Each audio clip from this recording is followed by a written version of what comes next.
Les bonnes pratiques avec un soin solaire, ça reste du bon sens. On ne met pas un bébé, un nourrisson ou un très jeune enfant sur une plage.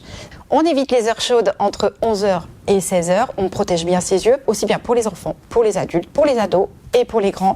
Mettez une casquette, couvrez-vous. La protection solaire ne suffira pas.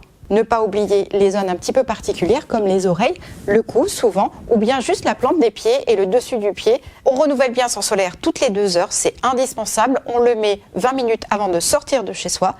Quand on achète un solaire, il est primordial en fait, quand on l'ouvre la première fois, de coller une petite étiquette pour voir à quelle période en fait on l'a ouvert. En général, il y a un petit pot avec le nombre de mois à l'intérieur. Il faut scrupuleusement respecter cette information. Un solaire ne s'utilise pas d'une année sur l'autre, on préfère en changer.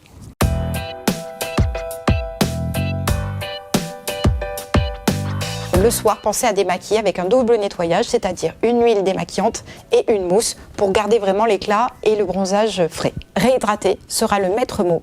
Un après-soleil n'est pas un lait pour le corps.